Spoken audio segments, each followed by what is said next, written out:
right now, you need to, all the people that have jobs and aren't being threatened, all need to support their colleagues that are being threatened, and we can all go on strike together and get this sorted.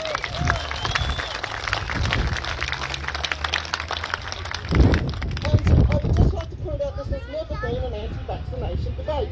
Exactly. Again, that's the media. The Murdoch-controlled News Corp media for 10 years has been denigrating the children's health movement, which is the parents of this country who have attempted to get this information to you of the serious side effects of vaccines. And that is evil. The media is evil. It is controlling your lives now to the point where we're all a basket case. We are anxious and depressed. You must not listen to any of that media. Okay, now how did we arrive at a point where they could even suggest that a drug doesn't have side effects in the population? Every drug has a side effect, even if you call it a vaccine. And I'll tell you how they did it, how deceptively they did it. In 1986, remember that date, because during the 80s, the pharmaceutical companies were paying millions of dollars in compensation for all the vaccine injuries that were being occurring in children and for the deaths that were occurring in children after these drugs were given. So what did the pharmaceutical companies do? They went to the US Congress and they asked for indemnity for any drug that they called a vaccine because they said they were life-saving products.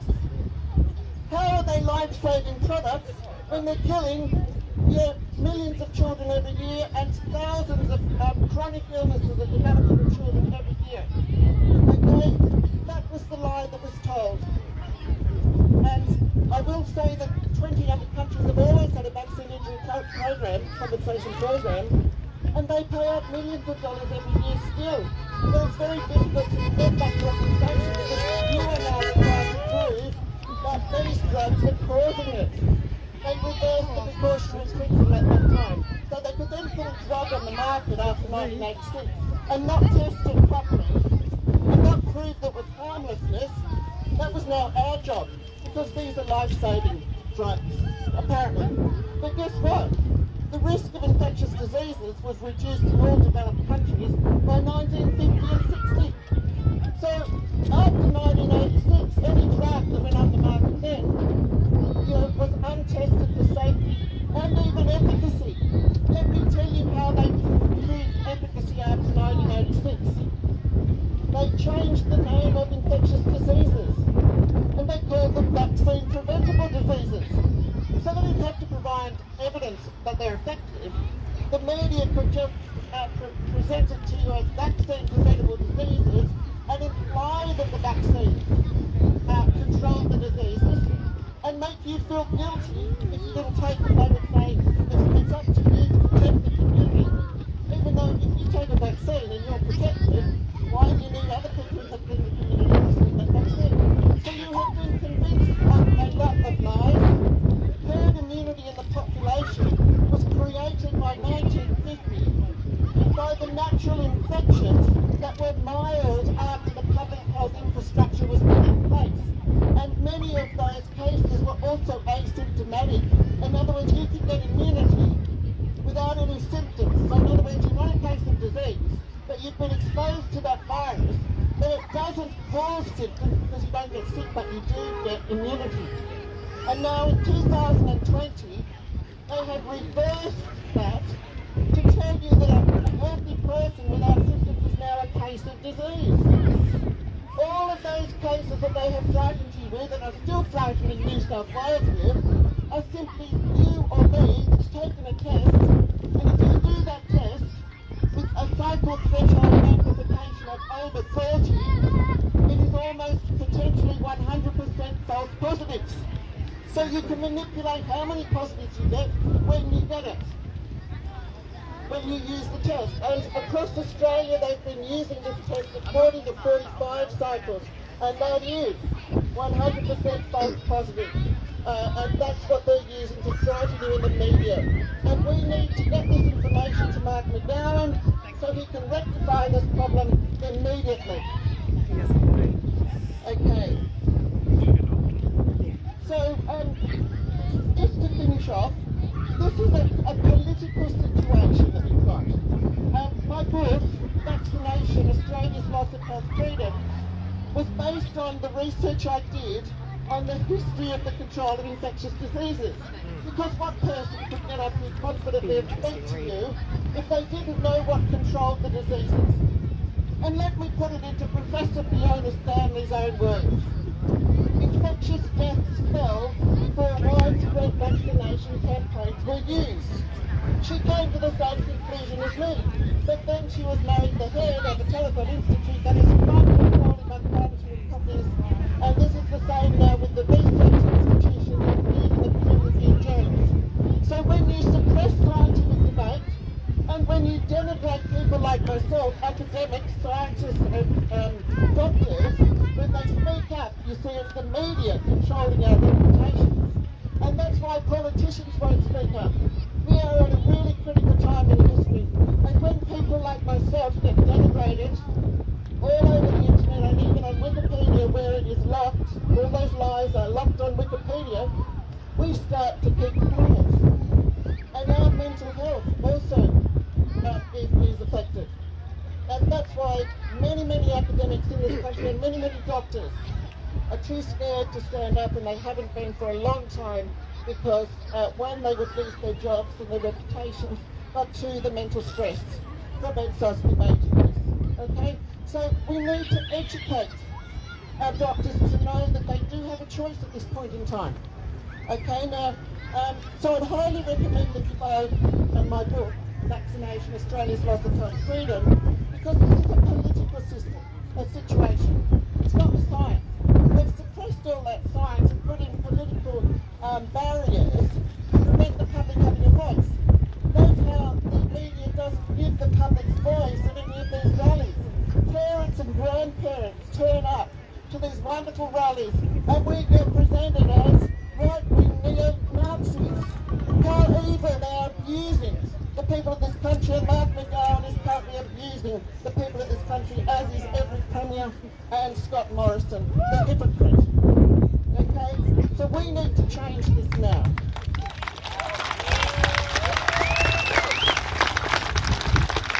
And just to prove that this is a political situation, my book, Australia's Loss of Health Freedom, was put on the market in March 2020 as the whole world was being locked up.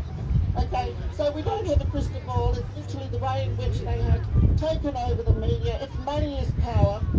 It's the corrupt Australian Health Practitioners Regulatory Board that is not even headed by a medical doctor.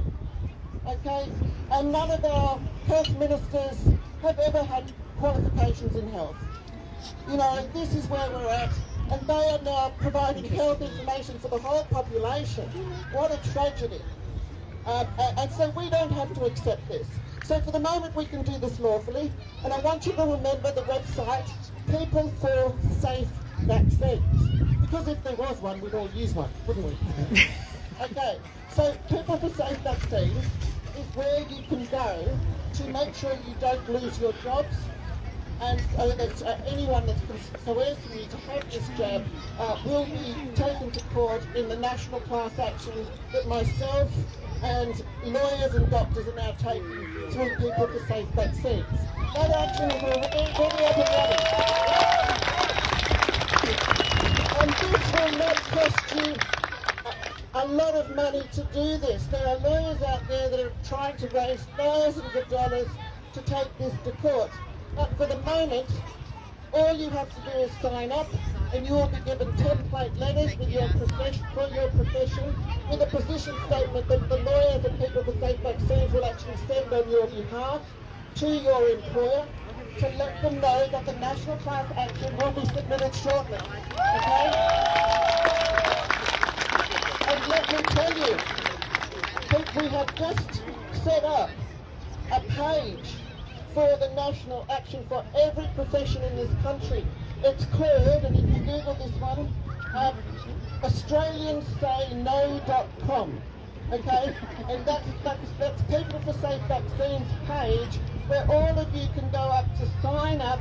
You'll just click onto your profession, and eventually all the West Australians are joining up with the rest of the states, and you will get your directives through that website and know exactly what to do, and you will be happy and positive because you will be mixing with thousands of people all taking the same action at the same time.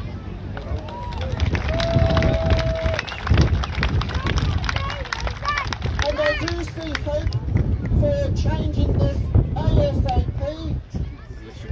Every one of you can write to the Governor of Western Australia and say that Mark McGowan should be removed immediately because he is experimenting on the population. That is a crime under the International Criminal Code and against medical ethics. And he has committed treason against the people because he's not listening to our concerns. And he has insulted us by telling us to get a brain. Now, why should he be the Premier of this country? He has also taken over our children.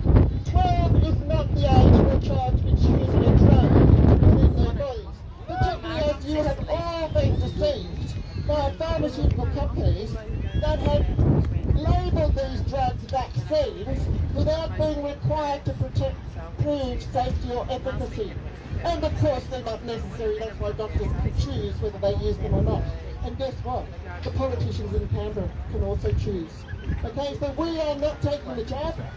And write to the Governor and tell him your reason. This is Kim Beazley in Western Australia. And also let's write to the Governor General and get rid of the Prime Minister and all the other premiers as well.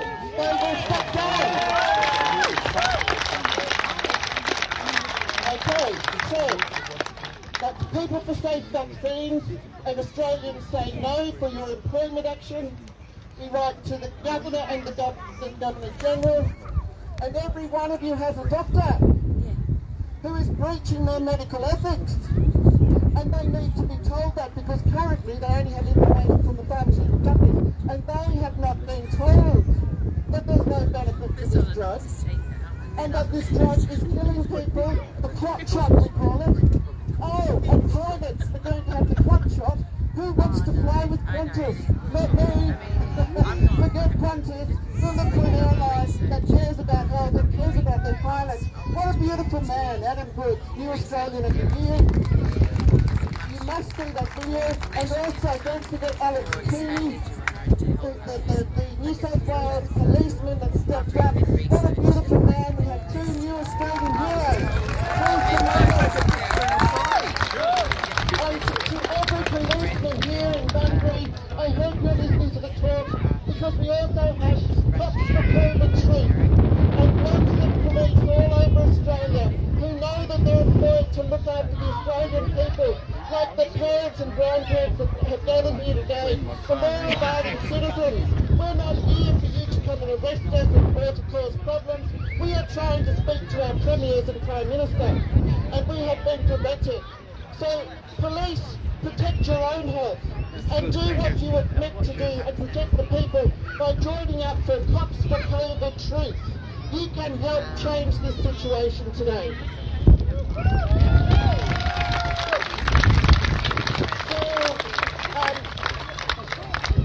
On the websites that I've mentioned, People for Safe Vaccines, there are documents, the template letters. You can download them and go to your own doctor and have a conversation, a polite conversation. We're not here to confront. We are here to get the doctors to act with integrity, not to confront patients and not to be angry. If they don't accept what you're saying, that's fine. You know, you walk out, but you know you need a new doctor. We want them to act with integrity, so every one of you can educate them on this injection. Because we have the TGA's own words in a template letter called COVID-19 Vaccine Declination Form on the People for Safe Vaccines website, and these are the lawyers you can go to ensure you don't have to pay thousands of dollars to get a lawyer to protect you from our own government, who should be following the International Human Rights Covenant.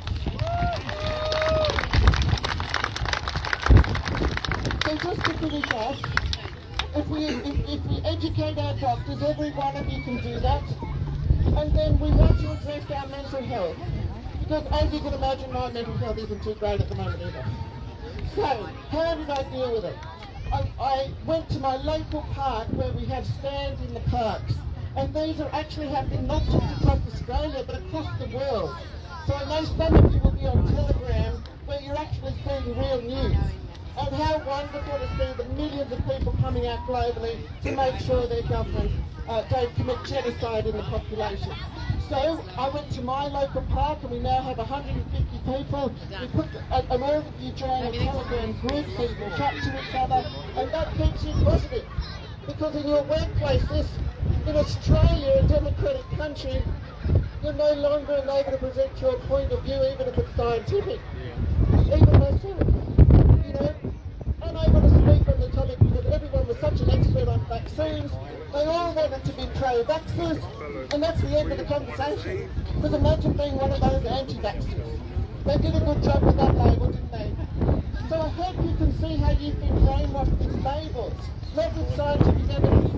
Okay, and remember, vaccination was only a secondary measure. The primary measure in reducing deaths and illnesses in the population was the public health measures and the nutrition and the lifestyle changes that enabled us to have strong immune systems. And that's what Judy Wilyman from in 1950s. And that's why all 16 vaccines on the childhood program should be a choice. They are a choice, and that needs to be changed ASAP as when we get our children back, which is right now. Thank you.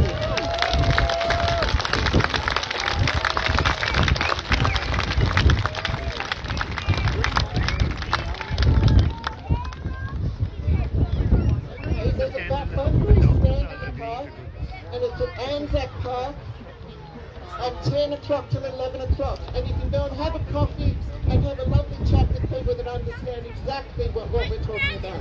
Thank you.